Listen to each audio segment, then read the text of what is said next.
Hello दोस्तों, welcome back to my channel learn classes में आप सभी को स्वागत करते हैं। यदि आप इस चैनल पर नए हैं तो प्लीज़ चैनल को सब्सक्राइब कर लीजिए, वीडियो को लाइक कर लीजिए और जो बेल आइकन दिख रहा है ना उसे ही प्रेस कर लीजिएगा, ताकि जब भी कोई वीडियो हम अपलोड करेंगे ना तो सबसे पहले वीडियो आपके पास पहुँचेगा। तो आज हम लोग पता है क्या पढ़ने वाले हैं। आज हम लोग 11th क्लास का जो कॉमर्स सब्जेक्ट है ना, 11th क्लास में जो कॉमर्स सब्जेक्ट है COMMERCE 11th क्लास में जो कॉमर्स सब्जेक्ट है ना, इसके अंदर चैप्टर नंबर 3 के बारे में पढ़ने वाले हैं। चैप्टर नंबर 3 के बारे में, जिसका नाम है, क्या नाम है पता है आपको? यानी आज हम लोग 11th क्लास का जो कॉमर्स सब्जेक्ट है ना, उसके अंदर चैप्टर नंबर 3 के बारे में पढ़ने वाला है, जिसका नाम है theory, THEORY, theory base of accounting. Theory base of accounting, ACCOUNTING। यानी आज हम लोग 11th क्लास में जो कॉमर्स सब्जेक्ट है उसके अंदर चैप्टर नंबर 3, जिसका नाम है थ्योरी बेस ऑफ अकाउंटिंग, इसको शुरुआत करने जा रहे हैं। थ्योरी बेस ऑफ अकाउंटिंग को ना अकाउंटिंग प्रिंसिपल भी बोलते हैं, ACCOUNTING, accounting principle, PRINCIPL, accounting principle भी बोला जाता है। अब यहाँ अकाउंटिंग का मतलब तो आपको पता ही है क्या होता है। अकाउंटिंग का मतलब, अकाउंटिंग को ना हिंदी में बोलते हैं लेखांकन। क्या बोलते हैं? लेखांकन। और प्रिंसिपल का मतलब क्या होता है? वो कॉलेज वाला प्रिंसिपल नहीं भैया, जो कॉलेज में प्रिंसिपल होते हैं ना, वो प्रिंसिपल नहीं। यहाँ प्रिंसिपल का मतलब है सिद्धांत। क्या? तो सिद्धांत, प्रिंसिपल, सिद्धांत। हर किसी का ना अपना कुछ ना कुछ सिद्धांत होता है। जैसे आप स्टूडेंट हैं, STUDENT, आप स्टूडेंट है तो आपका भी कुछ ना कुछ सिद्धांत होगा कि भैया मेरे को डेली 4 घंटा पढ़ना ही है, 4 आवर्स भाई रीड करना ही है।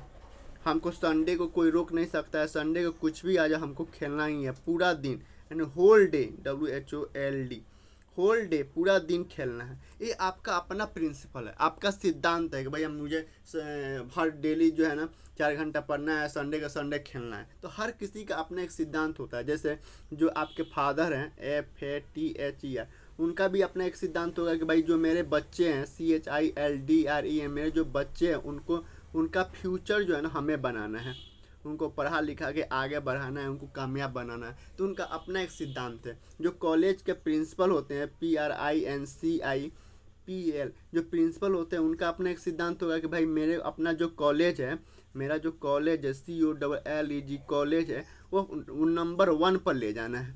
हर किसी का अपना एक सिद्धांत होता है। जैसे कुछ पॉलिटिशियन, POLTICIAN, पॉलिटिशियन का अपना एक अलग सिद्धांत होता है कि भाई मेरे को कंट्री को, COUNTRY, कंट्री को डुबाना है। किसी को होता है भाई कंट्री को उठाना है, आगे विकसित करना है। तो हर किसी का अपना एक सिद्धांत होता है। तो उसी तरह अकाउंटिंग का भी अपना एक सिद्धांत, एक प्रिंसिपल है कि भैया देखो, कोई भी अकाउंटिंग करेगा ना, कोई भी अकाउंटिंग करेगा भाई, वो मेरे प्रिंसिपल को, अकाउंटिंग प्रिंसिपल कहता है कि आप कोई भी अकाउंटिंग की पढ़ाई करें, वो मेरे प्रिंसिपल, PRINCIPL, मेरे प्रिंसिपल या मेरे सिद्धांत पर चलेगा।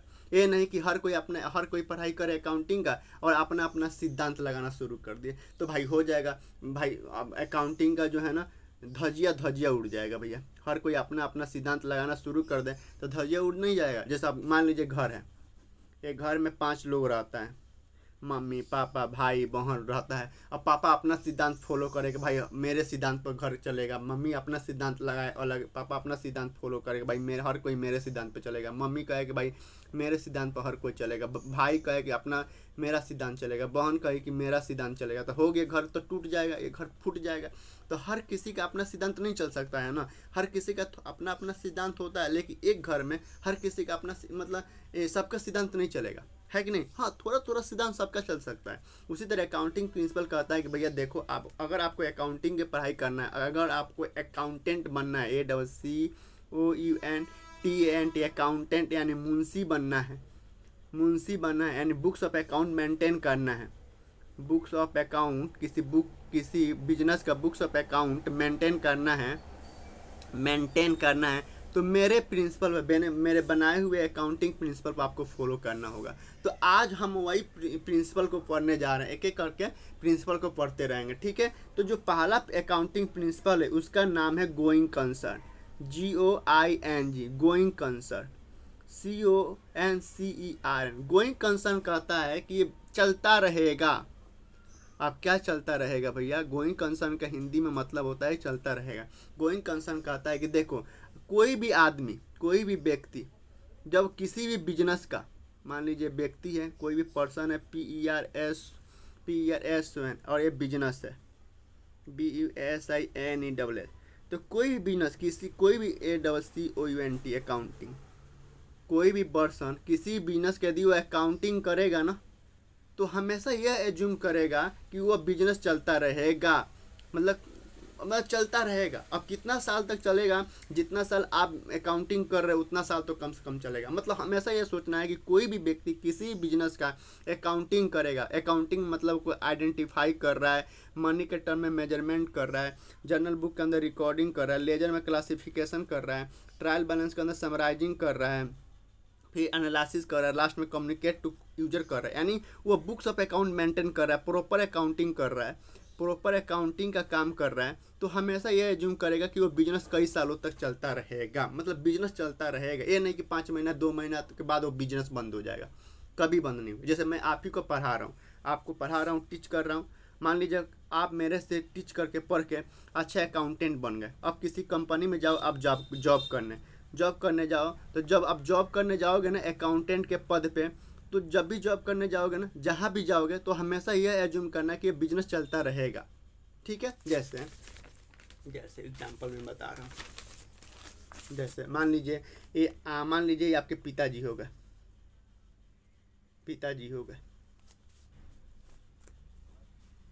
ये पिताजी, पूज्य पिताजी, परम पूज्य पिताजी, इन्होंने एक घर बनाने का सोचे हैं, एक घर बना रहे हैं, एक घर है, घर बना रहे, तो क्या एक घर ये सोच के बना रहे हैं कि मुझे 3 महीने के बाद फिर मेरे को घर तोड़ के नया घर बनाना है?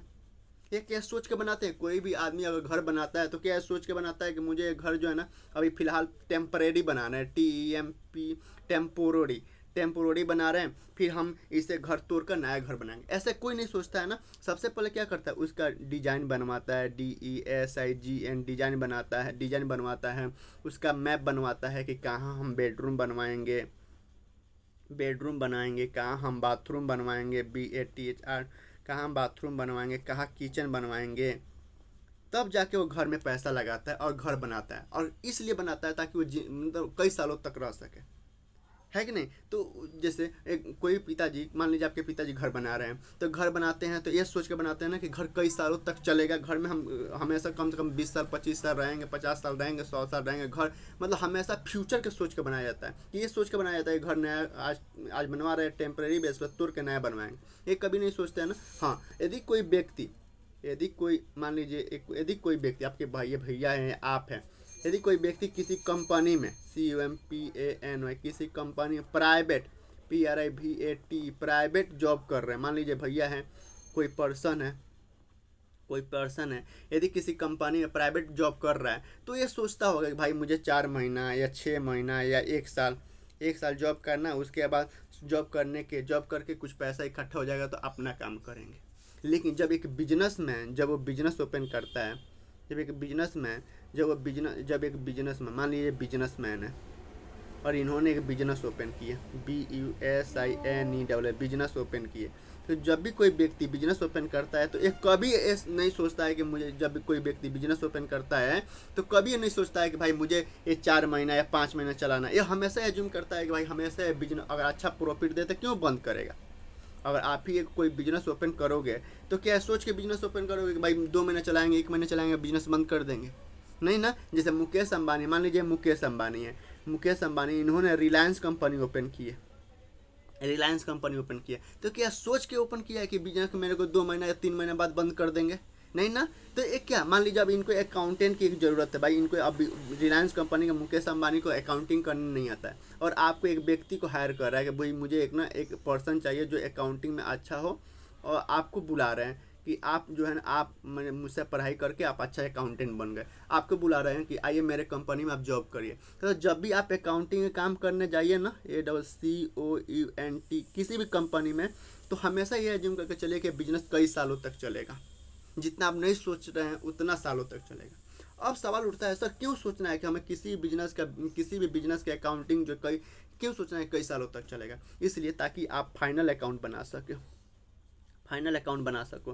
फाइनल अकाउंट का मतलब आप trading, TRADING trading and PNL account बना सको, बैलेंस शीट बना सको। अब ये क्या होता है आपको पढ़ना है आगे, फिलहाल इतना मैं बता रहा हूँ गोइंग कंसर्न के बारे में कि आप फाइनल अकाउंट बना सको। फाइनल अकाउंट जब बनाओगे ना तो आपको अच्छा परख होना चाहिए कि भाई एक करेंट एसेट क्या होता है, एसेट क्या होता है, लाइबिलिटी क्या होता है, रेवेन्यू रिसिप्ट क्या होता है, रेवेन्यू रिसिप्ट क्या होता है, RR क्या होता है, रेवेन्यू रिसिप्ट क्या होता है, रेवेन्यू एक्सपेंडिचर क्या होता है, कैपिटल रिसिप्ट क्या होता है, कैपिटल एक्सपेंडिचर क्या होता है, ताकि आप सबका नॉलेज आप रख सको और बिजनेस में होने वाले सारे एक्टिविटी को इस तरह आप सजा सको कि भाई कोई एसेट है तो एसेट के कलम में लिख दो, कोई करंट एसेट है तो करंट एसेट में लिखो, कोई लाइबिलिटी है तो लाइबिलिटी में लिखो, कोई भी ट्रांजैक्शन हो। तो इसलिए गोइंग कंसर्न कंसेप्ट कहता है कि जब भी आप going concern GOING going concern CONCER going concern concept कहता है कि जब भी आप किसी के अकाउंटिंग करने जाइए ना, कोई व्यक्ति किसी बिजनेस के अकाउंटिंग करने जाइए ना या अकाउंटिंग करते हैं तो हमेशा यह एज्यूम करके सोच चलना है कि बिजनेस कई सालों तक चलेगा, ताकि आप फाइनल अकाउंट बना सको प्रॉपर वे में आप अकाउंटिंग कर सको, उसका प्रॉपर वे में अकाउंटिंग कर सको। ठीक है, अगर गोइंग कंसर्न आप नहीं सोचते हो तो भाई क्या जरूरत है, एक पेज ले लो उसी पर सब लिखो, बंद कर दो, अगला दिन बंद कर दो, है कि नहीं? तो लेकिन गोइंग कंसर्न कहता है कि भाई चाहे वो बिजनेस 2 महीना चले या 3 महीना चले, आप अकाउंटिंग करने जा रहे हो तो हमेशा ये एज्यूम करके चलना है कि भैया ये बिजनेस कई सालों तक चलेगा। तो आप जाइएगा ना कभी भी इंटरव्यू में, तो इंटरव्यू में पूछता है कि भाई गोइंग कंसर्न क्या होता है। तो ये पहला कंसेप्ट है, पहला प्रिंसिपल है। दूसरा प्रिंसिपल है, पता है दूसरा प्रिंसिपल है क्या नाम है?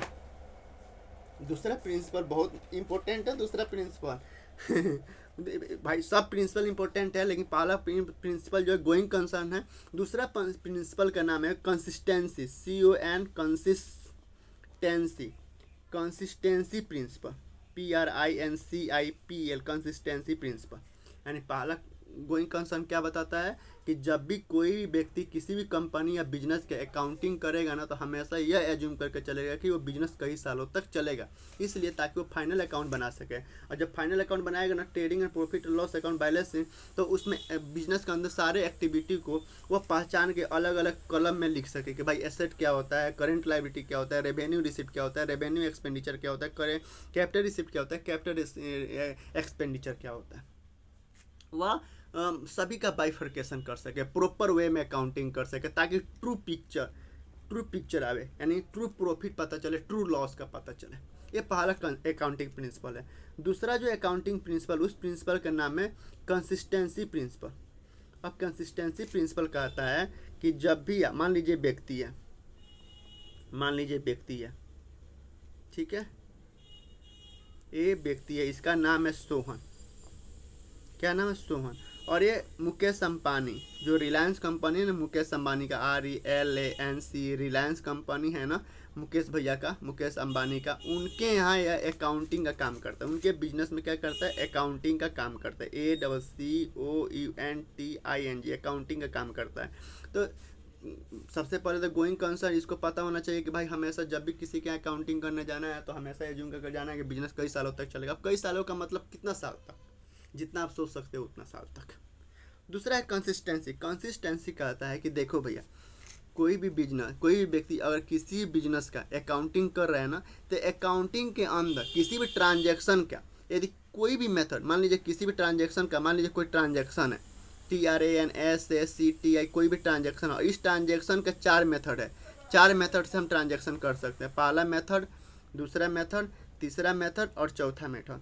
तो कंसिस्टेंसी प्रिंसिपल कहता है कि देखो भैया, कोई भी व्यक्ति यदि किसी बिजनेस के अकाउंटिंग कर रहा है, अकाउंटिंग के किसी भी ट्रांजैक्शन को यदि एक मेथड को चूज किया है, सेलेक्ट किया, मान लीजिए तीसरा मेथड को इसने सेलेक्ट किया है, तो साल दर साल ये चलता रहेगा। मान लीजिए 2012 से अकाउंटिंग चल रहा है, तो 2012 में अगर तीसरा मेथड किसी ट्रांजैक्शन के, वो तीसरा मेथड जो है ना, तीसरा मेथड से वो अकाउंटिंग कर रहा है, तो 2012 में भी तीसरा मेथड चलेगा, 2014 में भी तीसरा मेथड चलेगा, 2015 में भी तीसरा मेथड चलाना है, 2016 में भी तीसरा मेथड, 2017 में भी तीसरा मेथड चलाना है। यानी कंसिस्टेंसी प्रिंसिपल कहता है कि देखो भैया, जब भी कोई व्यक्ति किसी भी बिजनेस के अकाउंटिंग कर रहा है तो अकाउंटिंग के दौरान किसी भी ट्रांजेक्शन में यदि 2-4 मेथड है, 2-4 मेथड है, अगर वह 2-4 मेथड में से अगर किसी एक मेथड पे शुरुआत में इस मेथड से किसी भी मेथड से यदि अकाउंटिंग करना शुरुआत किया है तो उस मेथड को हमेशा साल दर साल चलाते रहना है।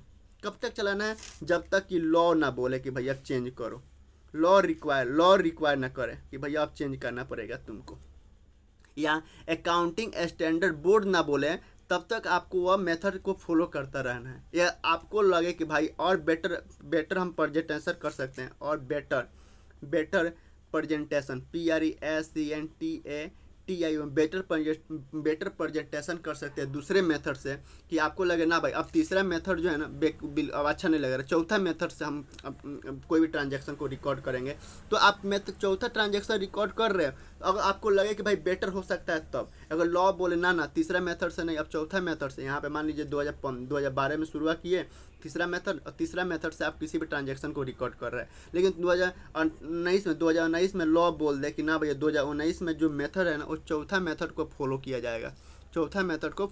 जाएगा, तो ठीक है, तो चौथा मेथड को फॉलो करना है। 2019 में बोले कि नहीं अकाउंटिंग स्टैंडर्ड बोर्ड बोल दे। अब अकाउंटिंग स्टैंडर्ड बोर्ड क्या होता है? तो ICI जो होता है ना, institute of chartered accountants of India, वो ना एक बोर्ड बना कर रखा है अकाउंटिंग स्टैंडर्ड बोर्ड, जो अकाउंटिंग को देखता है, उसमें कमी को सही को सुधारता है, उसको और इम्प्रूव करता है। तो अगर ये बोल दे कि ना भैया तीसरा मेथड से नहीं, अब चौथा मेथड जो है ना यही फॉलो होगा, तो चौथा मेथड को फॉलो करना होगा। जैसे मान लीजिए ये एक पेशेंट है, क्या है? PATIENT पेशेंट है, और एक डॉक्टर साहब है,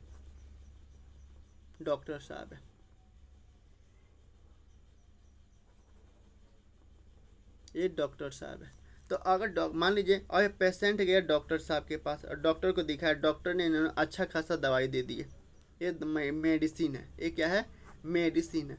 तो अगर इस मेडिसिन से, अगर फर्स्ट टाइप का मेडिसिन है, अगर इस मेडिसिन से पेशेंट सही है, अगर मेडिसिन ख़त्म हो जाए तो ये डॉक्टर के पास जाएगा, तो डॉक्टर साहब क्या करेंगे? यही मेडिसिन फिर से दे देंगे कि भैया तुम इस मेडिसिन से ना तुम सही हो, ठीक हो रहे हो, इस मेडिसिन से तुम ठीक लग रहे हो, तो यही मेडिसिन चलाते रहेंगे। कब तक? जब उनको लगेगा ना भाई ना अब पेशेंट को और बेटर हम कर सकते हैं, तो दूसरा दूसरे टाइप का मेडिसिन दे सकते हैं, सेकेंड टाइप का मेडिसिन दे सकते हैं, जब उनको लगेगा तब। लेकिन नहीं तो भाई मान लीजिए पहला मेडिसिन दिया और इस मेडिसिन से पेशेंट सही है, तो दोबारा भी जाएगा तो यही मेडिसिन दे देंगे, जब उनको लगे कि ना भाई और हम पेशेंट को अब ठीक कर सकते हैं, दूसरे और बेटर कर सकते हैं, तो क्या करते हैं? मेडिसिन चेंज कर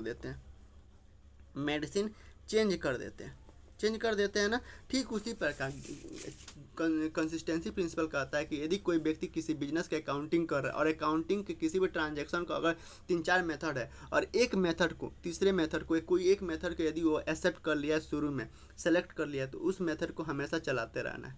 कब तक चलाना है? जब तक कि लॉ ना बोले, अकाउंटिंग स्टैंडर्ड बोर्ड ना बोले, या अकाउंटिंग स्टैंडर्ड बोर्ड नहीं बोले, तब तक चलाते रहना। यदि आपको लग रहा है कि नहीं भाई बेटर प्रेजेंटेशन और बेटर कर सकते हैं, चौथा मेथड से और बेटर कर सकते हैं, तब आप चौथा मेथड को आप अपना सकते हो। जैसे मैं बताता हूँ, जैसे गुड्स का जो इन्वेंट्री होता है ना, INVENTORY इन्वेंट्री, जिसे हम स्टॉक भी बोलते हैं। स्टॉक क्या होता है? स्टॉक तो जो हम व्यापारी जिस चीज़ का व्यापार करता है ना, वो गुड्स जो जिस चीज़ का व्यापार करता है उसे हम गुड्स बोलते हैं। और गुड्स जब अनसोल्ड होता है, अनसोल्ड यानी नहीं बिकता है, या ये अनयूज जिसे यूज नहीं करते हैं, तो जो बच जाता है ना, जो बिकता नहीं है या जिसे हम यूज नहीं करते हैं और वो बच जाता है, तो उस बचे हुए को हम स्टॉक कहते हैं, इन्वेंट्री कहते हैं। तो इन्वेंट्री का कैलकुलेशन जो होता है ना, बहुत सारे मेथड से होता है, जैसे FIFO method, FIFO, first in first out, LIFO method, LIFO। तो अगर आप 2012 में अकाउंटिंग कर रहे हैं किसी का, और फीफो मेथड से आप गुड्स का कैलकुलेशन कर रहे हो, तो 2012 में भी फीफो मेथड लगाओगे, 2013 में भी फीफो मेथड से यूज करना है, 2014 में भी फीफो मेथड करना है, 2015 में भी फीफो मेथड से आप गुड्स का कैलकुलेशन करना है। लेकिन मान लीजिए 2015 के बाद 2016 में लॉ बोल देगा नहीं भैया अब फीफो नहीं लीफो चलेगा, तो वहाँ पे लीफो लगाना। नहीं, अकाउंटिंग स्टैंडर्ड बोर्ड बोल दे कि ना भाई फीफो नहीं चलेगा, फीफो नहीं चलेगा, लीफो चलेगा, तो भाई लीफो यूज करना है। Last in first out. या आपको लग रहा है कि नहीं भाई फीफो से बेटर हो सकता है लीफो, तो लीफो यूज करना। जैसे डेप्रिसिएशन जो आप पढ़ोगे ना, तो डेप्रिसिएशन किसी भी डेप्रिसिएशन जो है ना, डेप्रिसिएशन निकालने के लिए बहुत सारे मेथड है, जिसमें 2 मेथड तो आपको पढ़ना ही पढ़ना है। एक तो SLM मेथड, एक written down WDV method. SLM method का मतलब होता है स्ट्रेट लाइन मेथड, और रिटन डाउन वैल्यू मेथड का मतलब होता है आपके रिटन डाउन वैल्यू मेथड का मतलब होता है आपके WDV का मतलब होता है रिटन डाउन वैल्यू मेथड। तो यदि आप SLM मेथड से यूज कर रहे हैं, शुरुआत में SLM मेथड आपने यूज किया 2012 में, SLM मेथड यूज किया बिजनेस के अंदर, तो कंसिस्टेंसी प्रिंसिपल कहता है कि 2012 में यदि SLM मेथड लिए हो तो 2013 में भी SLM मेथड लेना है, 2014 में भी SLM मेथड लेना है, 2015 में भी SLM मेथड लेना है। लेकिन 2016 में यदि सरकार बोल दे, लॉ बोल दे नहीं अब रिटन डाउन वैल्यू मेथड से कैलकुलेशन करो डेप्रिसिएशन का, तो ये मेथड नहीं चलेगा। यदि अकाउंटिंग स्टैंडर्ड बोर्ड बोल दे कि नहीं SLM मेथड नहीं चलेगा, अब रिटन डाउन वैल्यू मेथड चलेगा, तो रिटन डाउन वैल्यू मेथड को यूज कर लेना। यदि आपको लग रहा है ना भी हम जो डेप्रिसिएशन निकाल रहे हैं ना वो SLM मेथड से बेकार हो रहा है, WDV मेथड अच्छा है, तो आप WDV मेथड ले लेना। और उसके नीचे लिखना पड़ेगा कि टुडे आज से हम WDV मेथड को यूज कर रहे हैं कि बेटर प्रेजेंटेशन के लिए। तब जब कि जैसे एक डॉक्टर है अपने पेशेंट का मेडिसिन तब तक चेंज नहीं करता है जब तक उसको बेटर नहीं लगता है कि भाई और बेटर करने के लिए हम दूसरा मेडिसिन दे सकते हैं, दूसरे टाइप का मेडिसिन चला सकते हैं। ठीक है, तो ये पहला क्या हमेशा वो पहला मेडिसिन देता है ना, उसी तरह हमेशा आप पहला जो आपने एक बार सेलेक्ट कर लिए तो कंसिस्टेंसी प्रिंसिपल करता है कि हमेशा वही यूज करते रहना जब तक कि आपको ना लगे कि भाई बेटर और कर सकते हैं तब तो आज हम लोग 2 कंसेप्ट के बारे में पढ़े हैं, going concern GOING going concern, और एक कंसिस्टेंसी प्रिंसिपल के बारे में पढ़े हैं। तो यदि आपको समझ में नहीं आया होगा ना ये दोनों प्रिंसिपल, तो प्लीज़ कमेंट करिएगा और मेरे बताइएगा कहाँ दिक्कत है, मैं फिर कोशिश करूँगा कि आपको और से और अच्छा से अच्छा समझा सकूँ। तो इस पर ना हम कुछ थ्योरी में लिखे हैं, उसको एक बार रिवीजन पढ़ लेते हैं।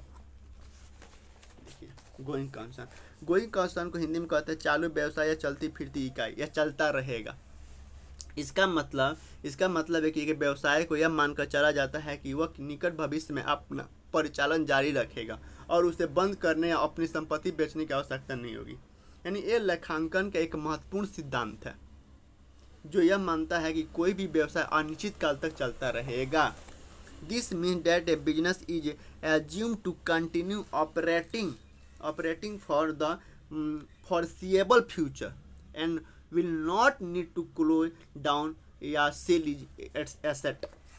या हम दूसरा कह सकते हैं कि this is an important principle of accounting which assume that a business will continue to exist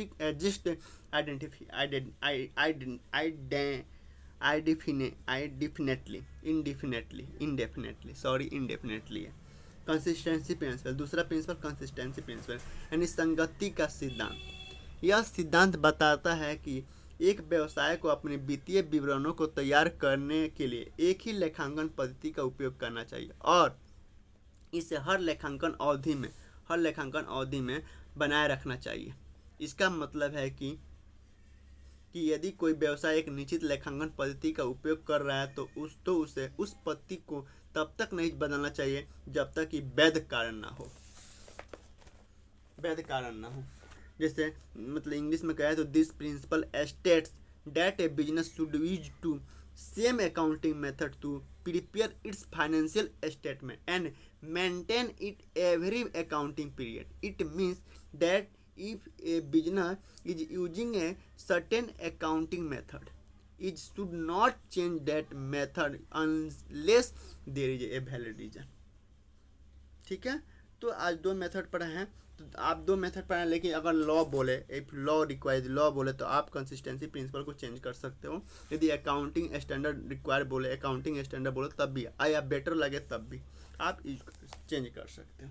तो आज हमने 2 कॉन्सेप्ट के बारे में पढ़े हैं, तो यदि आपको समझ में नहीं आएगा ना प्लीज़ कमेंट करिएगा। चलिए आज के लिए इतना ही काफ़ी है, आज के लिए इतना है, फिर बाय, फिर कल मिलते हैं। Okay, thank you.